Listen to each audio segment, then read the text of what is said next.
구약성경 916페이지 잠언 5장 15절에서 23절입니다. 저와 여러분이 한 절씩 교독하도록 하겠습니다. 너는 내 우물에서 물을 마시며 내 샘에서 흐르는 물을 마시라. 어찌하여 내 샘물을 집 밖으로 넘치게 하며 내 도량물을 거리로 흘러가게 하겠느냐. 그 물이 내게만 있게 하고 타인과 더불어 그것을 나누지 말라. 내 샘으로 복되게 하라. 내가 젊어서 취한 아내를 즐거워하라. 그는 사랑스러운 안 사슴 같고 아름다운 암노루 같으니 너는 그의 품을 항상 족하게 여기며 그의 사랑을 항상 연모하라.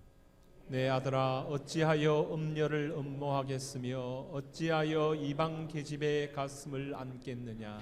대저 사람의 길은 여호와의 눈 앞에 있나니 그가 그 사람의 모든 길을 평탄하게 하시느니라. 악인은 자기의 악에 걸리며 그 죄의 줄에 매이나니 그는 훈계를 받지 아니함으로 말미암아 죽겠고 심히 미련함으로 말미암아 혼미하게 되느니라. 아멘. 우리 함께 읽으신 말씀을 가지고 성적 순결의 지혜라는 제목으로 말씀을 전하도록 하겠습니다. 잠언에 보게 되면은 여러 가지 지혜를 우리에게 말씀하고 있죠. 그 중에 오늘은 특별히 성적 순결의 지혜를 말씀하고 있습니다. 부정한 성생활을 경계하고 또 순결한 부부 생활을 통해서 하나님이 주시는 가정의 행복을 누리도록 하는 지혜의 말씀을 우리에게 주고 있는 것이죠. 오늘 이 지혜의 말씀을 통해서 우리 인생의 귀한 교훈을 삼고 하나님이 주시는 복을 누리는 우리 귀한 성도들이 다 되시기를 주님의 이름으로 축원합니다. 오늘 본문의 말씀 15절에서 17절 말씀에 보게 되면은 너는 내 우물에서 물을 마시며 내 샘에서 흐르는 물을 마시라. 어찌하여 내 샘물을 집 밖으로 넘치게 하며 내 도량물을 거리로 흘러가게 하겠느냐. 그 물이 내게만 있게 하고 타인과 더불어 그것을 나누지 말라라고 말씀하고 있죠. 고대 사회에서 이 우물과 물이라고 하는 것은 매우 귀중한 것이었습니다. 특별히 팔레스타인에서 특별히 남부 지역 또 이 광야 지역에서는 물이 굉장히 귀하죠. 물을 얻기 위해서는 아주 깊은 샘을 파야 되고 우물을 파야 되고 거기에서 물을 끌어올립니다. 뭐 수십 미터 깊이를 파야 물을 얻을 수 있는 것이죠. 이 우물과 물이라고 하는 것은 생명과 이 연결되어 있습니다. 물이 있으면은 모든 생물들이 번성하죠. 그러나 물이 없으면은 식물들이 말라 죽고 또 그것을 먹는 동물들 역시 다 죽게 되어 있죠. 또한 이 우물과 물이라고 하는 것은 목마른 사람에게 큰 기쁨과 만족을 주는 것입니다.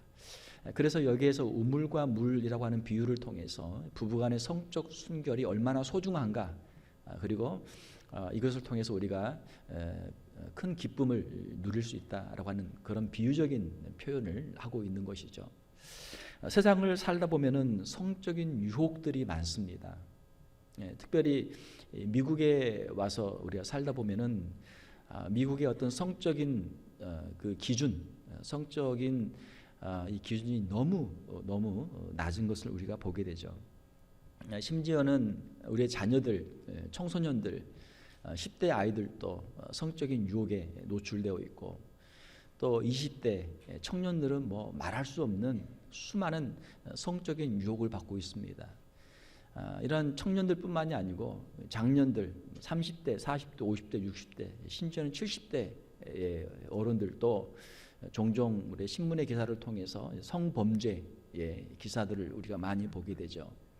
때로는 유명한 정치인들이 어떤 성적인 문제를 가지고 스캔들로 그들이 그 대권의 주자로 있다가 낙마하는 경우들도 보게 됩니다. 이 성적 유혹이라고 하는 것은 도처에 깔려 있죠. 우리가 성경을 보게 되면 창세기 39장에 보게 되면 요셉이라고 하는 인물이 나옵니다. 요셉은 그가 형들에게 팔려서 애굽의 종으로 있을 때 그는 비록 종의 신분으로 있었지만 최선을 다해서 그가 자신의 맡은 일들을 잘 감당했죠. 자, 그런데 그 주인의 아내로부터 성적 유혹을 받게 됩니다. 그때 요셉은 어떻게 이야기합니까? 창세기 39장 9절을 보게 되면 내가 어찌 이 큰 악을 행하여 하나님께 죄를 지으리까? 그 주인의 아내는 주인이 집을 나갔을 때 그 부인과 이 요셉이 단둘이 있을 때 유혹하죠. 사람들이 언제 유혹을 받습니까? 많은 사람들 앞에서 유혹을 받는 경우는 별로 없어요. 사람들의 눈이 다 보고 있는데 어떻게 죄를 짓겠습니까? 은밀한 곳에서 사람들의 눈을 피해서 여기는 사람들이 없으니까 괜찮겠지. 사람이 없으니까 좌우로 한번 둘러보고 사람들이 없으니까 자기의 욕망대로 죄를 짓는 것이죠. 우리의 신앙생활을 우리가 어떻게 해야 됩니까? 사람들을 의식하는 신앙생활, 외식하는 신앙생활이 되죠. 사람들이 보고 있으면 점잖은 체하고 사람들이 안 보고 있으면 자기 마음대로 행동을 하죠. 사람들의 눈치를 본단 말이에요. 자, 그러나 우리의 진정한 신앙생활은 사람들의 눈치가 아니라 하나님의 살아계심을 믿고 하나님의 눈치를 보는 우리의 신앙생활이 되어야 될 줄로 믿습니다. 자, 요셉은 어떻게 고백했어요? 내가 어찌 이 큰 죄악을 행하여 주인에게 죄를 지으리까? 주인이 보고 있습니다. 이렇게 말한 게 아니죠. 내가 어찌 이 큰 악을 행하여 하나님께 죄를 지으리까? 하나님께서 보고 계십니다. 주인은 지금 집을 나가서 주인은 지금 공무를 보고 있으니까 당신과 내가 이렇게 있는 것을 모르겠지만 하나님이 보고 계십니다. 요셉은 그 유혹을 거절했죠. 요셉은 하나님 앞에서 자신의 신앙과 정절을 지켰던 것입니다. 그래도 그 여인이 계속해서 유혹을 하죠. 요셉의 옷을 붙잡습니다. 그때 도망을 가죠. 그걸 뿌리치고 밖으로 도망가죠. 우리가 유혹을 이길 수 있는 방법 중에 하나는 유혹의 자리를 뿌리치고 멀리하는 것입니다. 자꾸 술을 좋아하는 친구들을 가까이 하면 어떻게 돼요? 술자리에 갔는데 안 마시기 어렵잖아요. 술자리에 가가지고 술을 뿌리치기는 어렵단 말이에요. 성적인 유혹이 많은 곳에 가서 내가 이 유혹을 이겨야지. 그 유혹을 이기기 어렵죠. 자꾸 우리의 눈으로 이 귀로 우리의 오감을 통해서 유혹이 들어오는데 그 유혹을 이기기 어렵단 말이에요.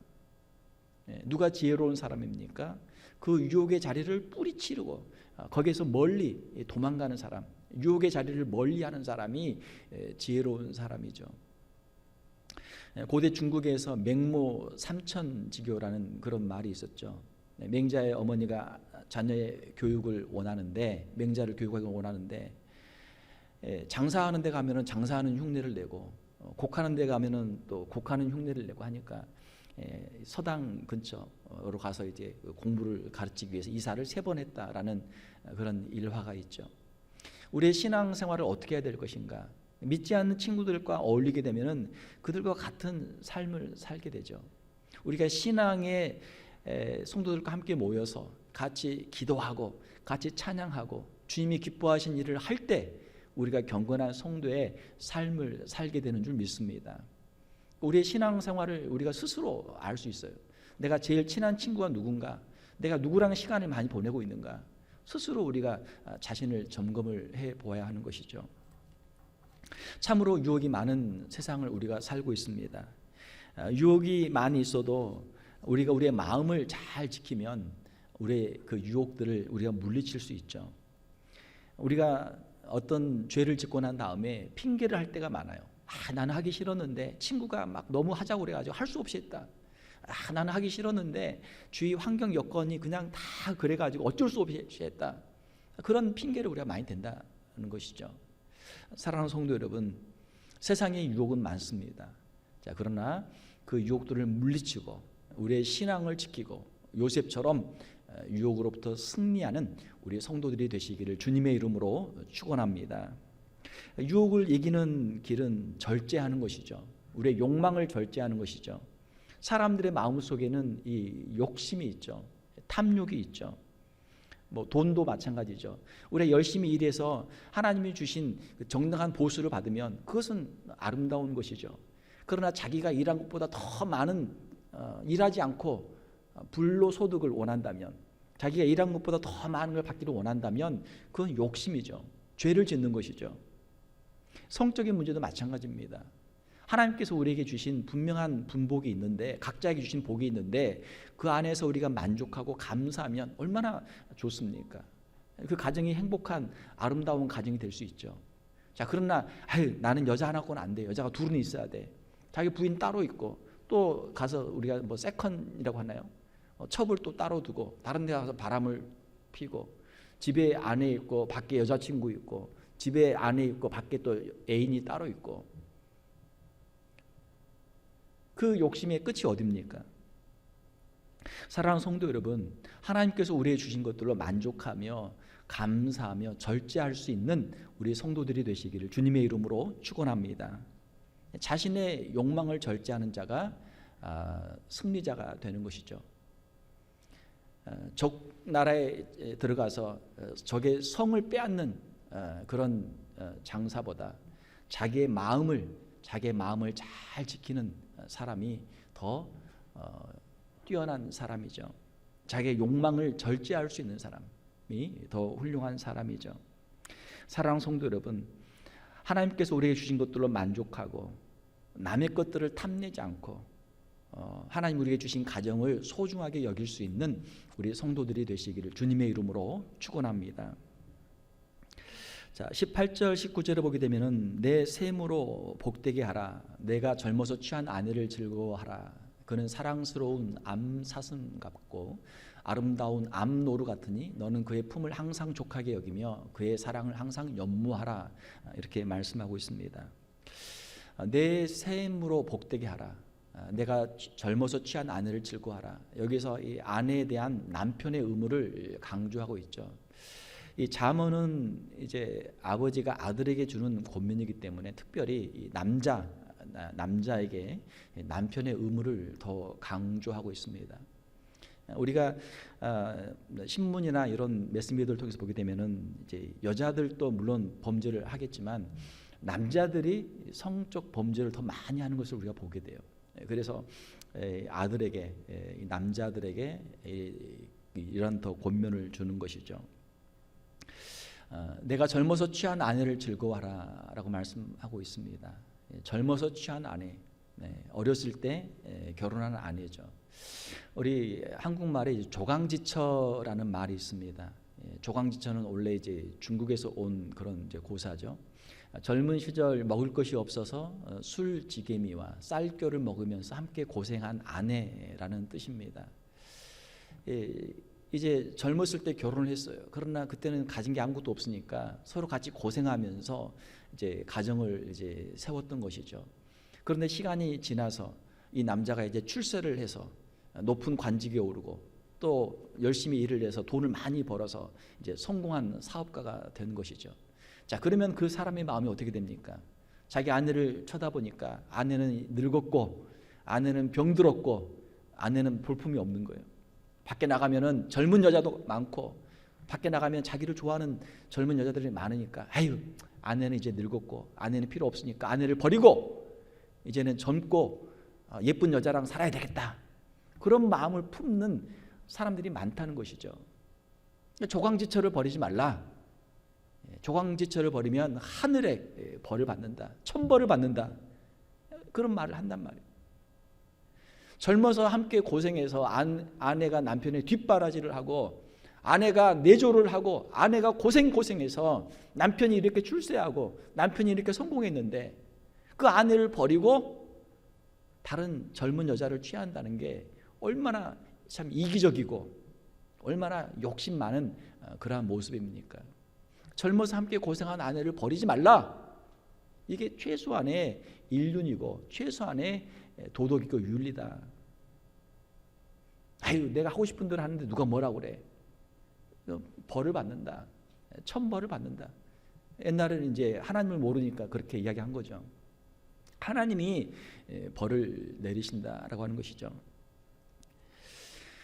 내 셈으로 복되게 하라. 내가 젊어서 취한 아내를 즐거워하라. 아내를 즐거워하라라고 하는 것은 젊어서 취한 아내를 단순히 버리지 말라.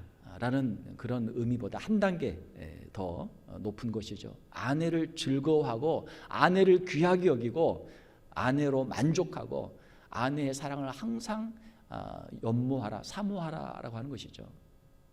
어떤 남자가 멋있는 남자입니까?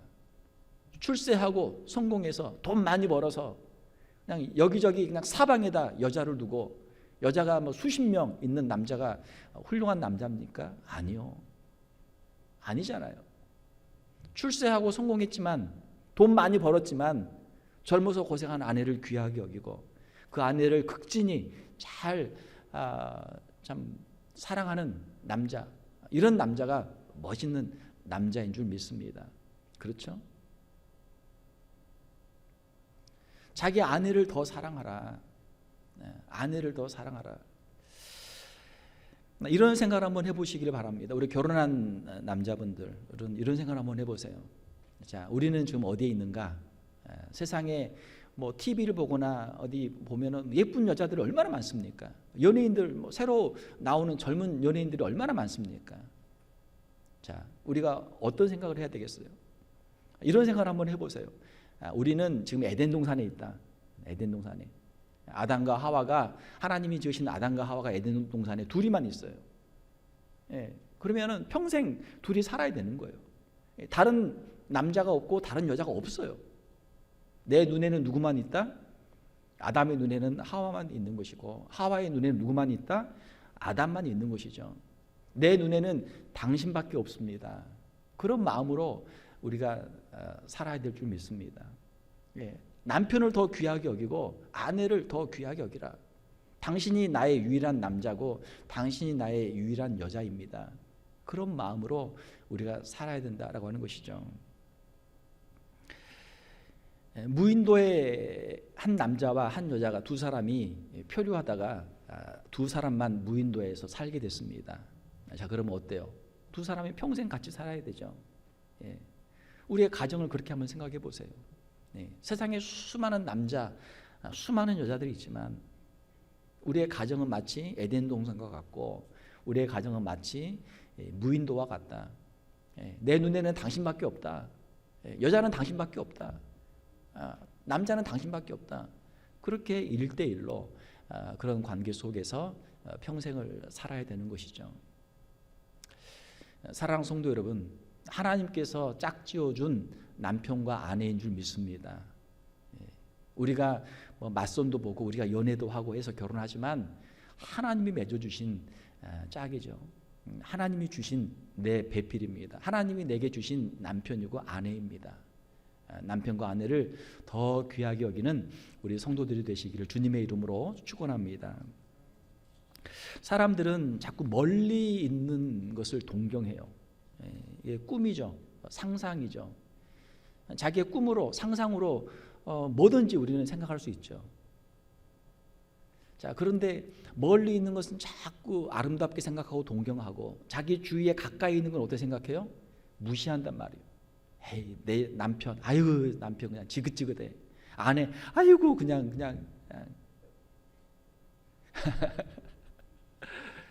남의 남편, 남의 아내를 왜 이렇게 좋아합니까? 아내들이요, 왜 남의 남편을 그렇게 바라보고 좋아합니까? 남편들이요, 왜 남의 아내를, 남의 여자를 왜 그렇게 쳐다봐요? 왜 그렇게 좋아해요? 그건 다 상상 속에, 우리의 생각 속에 환상이죠. 환상. 누구나 다 가까이 가서 보면은 단점이 있고 약점이 있고 누구나 다 인생의 문제를 가지고 있어요. 아무리 돈이 많은 부자라고 해도, 아무리 출세한 사람이라고 해도, 아무리 인기가 많은 사람이라고 해도 그 사람들도 다 고민이 있단 말이에요. 고민이 있어요. 대통령도 고민이 있고 재벌도 고민이 있고 연예인도 고민이 있고 그 사람들이 가지고 있는 수많은 인생의 문제들이 있단 말이에요. 우리가 신문을 통해서 우리가 보잖아요. 정치인들 또 재벌들 연예인들의 그 비극을 우리가 보잖아요. 우리가 멀리서 볼 때는 야, 돈만 있으면 좋겠다. 아, 저 권력을 잡으면 좋겠다. 저 인기를 얻으면 좋겠다. 쳐다보지만 우리가 그 사람들의 실상을 모르잖아요. 가까이서 보면 그렇지 않단 말이에요. 오히려 차라리 평범한 삶이 더 행복하다. 평범한 삶을 살고 싶다. 그런 사람들도 많이 있잖아요. 사랑하는 성도 여러분, 하나님께서 우리 각자에게 가장 좋은 길로 하나님 우리를 인도해 주시고 우리 인생의 분복을 우리에게 주시는 줄 믿습니다. 이것을 우리가 믿어야 돼요. 우리의 마음속에 만약 하나님이 왜 저 사람은 이뻐하고 사랑하고 저 사람에게 좋은 걸 주고 왜 나에게는 이런 걸 쓸데없는 걸 줬을까? 아이, 저 사람이 너무 부럽다. 하나님, 저 사람이 갖고 있는 걸 나도 갖고 싶어요. 그렇게 해봐야 우리의 마음의 행복을 우리가 누릴 수가 없는 것이죠. 사랑하는 성도 여러분, 하나님께서 우리의 모든 것을 다 알고 계시는 줄 믿습니다. 할렐루야. 그리고 하나님께서 우리에게 가장 좋은 것으로 우리에게 주신 줄로 믿습니다. 할렐루야. 이걸 우리가 믿어야 돼요. 하나님은 나를 사랑하시는 분이시고 하나님은 모든 것을 알고 계시는 분이시고 하나님은 나에게 가장 좋은 것으로 주신 분이신 줄 믿습니다. 이걸 믿어야 우리의 마음의 평안을 우리가 누릴 수 있고 하나님이 주신 것을 감사할 수 있고 하나님이 우리에게 주신 일에 충성할 수 있는 줄로 믿습니다. 그렇지 않으면 늘 그냥 원망하고 다른 것만 쳐다보고 그냥 불평하다가 인생 그냥 끝나는 거죠. 남편들이요, 자기 아내를 더욱 귀하게 여기고 사랑하는 우리 남편들이 되시기를 주님의 이름으로 축원합니다. 아내들이요, 자기 남편을 더욱 존경하고 하나님의 말씀에 있는 대로 에베소서에 있는 대로 순종하는 우리 아내들이 되시기를 주님의 이름으로 축원합니다. 그래야 가정의 행복이 찾아와요. 하나님이 주신 가정, 하나님이 주신 행복을 지키는 저와 여러분들이 다 되시기를 주님의 이름으로 축원합니다. 20절에 보게 되면 내 아들아 어찌하여 음녀를 연모하겠으며 어찌하여 이방 계집의 가슴을 안겠느냐. 자, 아들에게 주는 말씀이죠. 여기서 음녀라는 단어가 나오는데 음녀는 히브리어로 이샤자라라는 그런 말입니다. 몸으로 성적 쾌락을 파는 매춘부를 가리키죠. 성적으로 유혹하는 여자를 말합니다. 성적으로 유혹할 때 많은 사람들이 거기에 유혹에 빠지죠. 내 아들아 어찌하여 음녀를 연모하겠느냐. 또한 어찌하여 이방 계집의 가슴을 안겠느냐. 여기서 이방 계집이라고 하는 것은 히브리어로 노클이라는 단어인데 우상과 이방 풍습을 가지고 와서 그것을 전파하고 신앙의 길에서 돌아서고 이방의 풍습을 따르고 우상을 섬기도록 하는 이방 여인을 가리키고 있습니다. 우리가 구약 성경에 보게 되면은 열왕기상 11장에 보게 되면은 솔로몬의 이야기가 나오죠. 솔로몬은 누굽니까? 지혜의 왕이죠. 이 잠언의 대부분 많은 내용들을 기록한 사람이 이 잠언과 전도서의 많은 부분을 기록한 사람이 솔로몬이죠. 자, 그런데 솔로몬은 노년에 하나님을 떠나게 돼요. 왜 그렇습니까? 많은 이방 여인들로 인해서 노년에 하나님을 떠나 다른 신들을 따르게 돼요. 가장 지혜로웠던 솔로몬 왕도 이 이방 여인의 유혹을 이기지 못한 것이죠. 이 부분에 실패했어요. 지혜자라도 성적인 유혹에 약하다. 만약에 이 부분을 오늘 이 말씀을 잠언 5장의 이 부분을 솔로몬이 기록했다고 생각한다면 어떻습니까? 내가 실패했던 부분, 이 부분만큼은 아들아, 내가 인생에 정말 많은 업적이 있고 많은 지혜가 있고 많은 것을 이루었지만 내가 이 부분에 실패해서 내가 정말 너무나 안타깝다. 너만큼은 아들아, 사랑하는 아들아, 너만큼은 이 문제에서 이 부분에 있어서 넘어지지 말고 이 부분에서 승리하기를 바란다. 아마 솔로몬이 이 부분을 기록했다면 자신의 실패를 통해서 배운 교훈을 가르치려고 했을 것입니다. 아마 이걸 눈물로 썼을 거예요. 그냥 기록이 안 될 거예요. 내가 왜 그랬을까? 정말 내가 왜 그랬을까? 우리 부모님들이 인생을 살면서 여러 가지 수많은 경험들을 하죠. 좋은 일들도 있었고 힘들고 어려운 일들도 있었죠. 다른 사람들이 나를 힘들게 해서 내가 어려운 것도 있지만 또 내가 잘못해서, 내가 선택을 잘못해서, 내가 결정을 잘못해서, 내가 죄를 지어서 내가 화를 자초한 그런 문제들도 있잖아요. 그런 문제를 가지고 자녀들에게 정말 얘야, 사랑하는 아들아, 사랑하는 딸아, 이 문제만큼은 정말 조심해라. 조심해라. 전에 TV를 보니까 어떤 분이 그러시더라고요.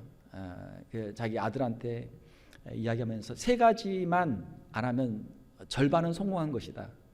이제 하지 말라는 거 3가지를 이야기해요. 첫 번째, 술, 알코올 중독에 빠지지 마라. 2번째, 도박 중독에 빠지지 마라. 3번째, 바람을 피지 마라. 외도를 하지 마라. 남자가 이 3개만 안 해도 절반은 성공한 인생을 사는 거다. 그 이야기를 이제 자기 아들한테 하는 거예요. 그냥 일반 사람이 하는 거죠. 특별히 뭐 공부한 사람이 말하는 것도 아니고 무슨 박사가 연구하는 것, 연구에서 발표하는 것도 아니고 그냥 자기 인생의 경험을 통해서 그러니까 지질이 그냥 고생했던 자기 아버지나 자기 남편을 통해서 지질이 고생했던 것을 경험을 통해서 자기 아들한테 이야기하는 거예요. 자, 이것만 안 해도 인생 절반은 무조건 성공이다.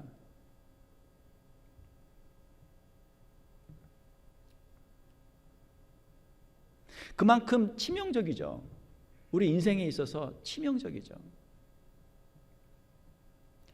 우리가 다른 사람들의 잘못을 보면 너무나 잘 보여요.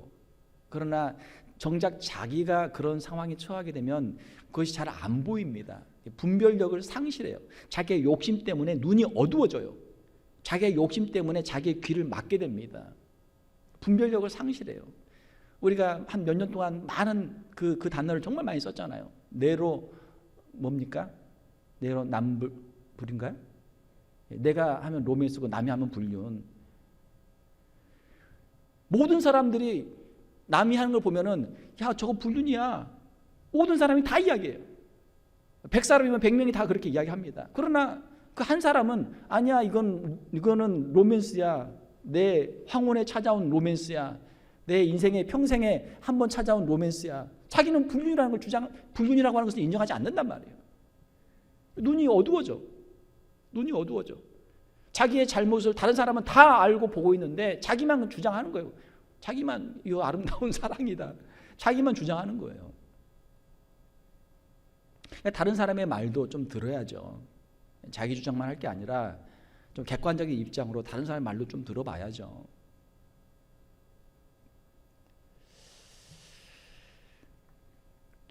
대저 사람의 길은 여호와의 눈앞에 있나니 그가 그 사람의 모든 길을 평탄하게 하시느니라. 21절에 말씀하고 있습니다. 여기서 길을 평탄하게 한다라고 하는 말씀은 히브리어로 파라스라는 단어인데 원래 뜻은 저울을 달아서 정확하게 헤아린다라는 뜻입니다. 저울로 그냥 해서 눈금 틀리지 않게 정확하게 무게를 잰다라는 그런 뜻이에요. 하나님께서 우리의 모든 길을 다 보고 계시고 알고 계시고 하나님의 공의에 맞게 하나님께서 심판하신다는 뜻입니다. 아무리 우리가 주장해도 하나님의 기준에 맞지 않으면 하나님께서 그것을 바르게 하나님의 그 정의로 공의로 그것을 심판하신다는 뜻이에요. 하나님은 우리의 인생에 행하는 모든 것을 다 보고 계시고 다 알고 계시며 하나님의 공의로 이 모든 것을 반드시 심판하실 줄로 믿습니다. 자, 그러므로 22절 23절을 보게 되면 악인은 자기의 악에 걸리며 그 죄의 줄에 매이나니. 악인이 어떻게 해서 넘어집니까? 자기의 악으로 말미암아 자기가 걸려서 넘어지는 거예요. 자기가 판 수렁에 빠지게 되고 자기가 만들어 놓은 올무에 걸리게 되고 자기가 행한 죄 때문에 자기가 스스로 자멸한다라고 하는 것이죠. 악인들은 훈계를 받지 아니함으로 말미암아 죽겠고 심히 미련함으로 말미암아 혼미하게 되느니라. 훈계를 받지 않는다. 하나님의 말씀에 훈계를 받지 않고 지혜자의 훈계를 받지 않고 다른 어른들의 훈계를 받지 않고 자기의 욕심으로 자기의 고집으로 살다가 죽는 것이고 또 심히 미련함으로 하나님의 지혜를 깨닫지 못하고 하나님의 말씀을 깨닫지 못하고 자기의 미련한 고집을 피우다가 결국은 혼미하게 된다. 판단력을 상실하는 것이죠. 분별력을 상실하는 것이죠. 오늘 이 말씀을 누가 모르겠습니까? 유치원에 가서 애들한테 이야기를 해도, 초등학교에 가서 애들한테 이야기를 해도 충분히 알아들을 수 있는 이야기예요. 문제는 우리의 아는 것과 우리의 삶이 연결이 되지 않는다라고 하는 것이죠. 머리로는 아는데 우리의 마음이, 또 우리의 손과 발이 우리의 아는 것처럼 아는 대로 행동을 못하는 것이죠. 이거 하면 안 되는데 알지만 손이 벌써 가 있고, 내가 왜 그랬을까 후회는 하는데 이미 벌써 엎질러 놓은 물이죠. 악인은 누구 때문에, 다른 사람 때문에 멸망하는 것이 아니고 바로 자기 자신의 죄로 말미암아 멸망하게 됩니다. 이것을 우리가 자업자득이다 이렇게 이야기를 하죠. 자업자득이다. 자기 스스로 자초한 일이죠. 결국 하나님의 공의로운 심판을 받게 되는 것입니다. 자기의 욕심으로 말미암아 스스로 어리석은 길로 가서 멸망하게 되는 것이죠. 말씀을 맺겠습니다. 잠언에는 여러 가지 말씀들이 많아요. 꼭 성적인 것뿐만이 아니고 여러 가지 물질적인 것, 또 우리의 노동에 관한 것, 가정에 관한 것, 이웃과의 관계에 관한 것, 여러 가지 다양한 교훈들이 있습니다. 그런데 그 모든 것을 이제 뚫고 있는 한 가지 원리는 무엇이냐? 하나님은 우리에게 각자에게 주신 것으로 만족하고 감사하라. 그리고 그 안에서 충성하라. 하나님이 내게 주시지 않은 것을 가지고 욕심을 부리지 마라. 욕심이 장성한 즉 죄를 낳고, 죄가 장성한 즉 어떻게 됩니까? 사망을 낳느니라.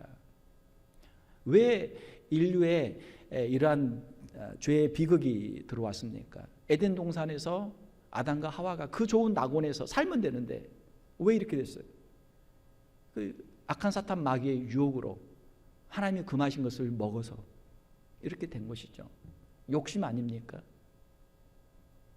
하나님이 우리에게 주신 인생 얼마나 아름답고 귀합니까? 우리에게 주신 생명, 우리에게 주신 건강, 우리의 인생, 우리의 가정, 사랑하는 남편, 사랑하는 아내, 우리의 귀한 자녀들, 또 하나님이 주신 귀한 교회, 귀한 직분자들, 성도들 얼마나 아름답습니까? 사랑하는 성도 여러분, 하나님께서 주신 것들로 늘 감사하고 그 안에서 살아가는 우리 성도들이 되시기를 주님의 이름으로 축원합니다. 하나님의 말씀은 우리의 생명과 복을 위한 말씀입니다. 이 말씀을 지킬 때 이것이 우리의 생명을 살게 하고 하나님이 주시는 복을 우리가 누리게 된다라고 하는 것이죠. 세상에 유혹들이 많습니다. 특별히 성적인 유혹이 많아요. 유혹에 너무나 많은 사람이 넘어져요. 특별히 지도적인 위치에 있는 사람들이 이러한 성적 범죄를 지을 때 그 부끄러움과 그 수치와 그 참 사회적 지위의 박탈은 너무나 안타까운 일이죠. 그 자리에 올라가기 위해서 정말 평생을 수고해서 노력해서 올라갔지만 넘어지는 것은, 무너지는 건 순식간이란 말이에요. 순식간. 사랑하는 성도 여러분, 하나님이 주신 가정을 더욱 귀하게 여기고 아내를 더욱 사랑하고 남편을 더욱 존중하고 가정을 잘 지키며 가정의 행복을 누리는 우리 성도들이 되시기를 주님의 이름으로 축원합니다. 특별히 우리 자녀들을 위해서 우리가 기도할 수 있기를 원합니다. 우리가 먼저 신앙의 본을 보이고 우리의 자녀들이 정말 이 미국이 얼마나 성적으로 유혹이 많아요. 이 세대 가운데서 우리 자녀들이 순결한 하나님의 자녀들로 설 수 있도록 기도하고 하나님이 주시는 복을 누리는 우리 귀한 가정들이 다 되시기를 주님의 이름으로 축원합니다. 함께 기도하겠습니다.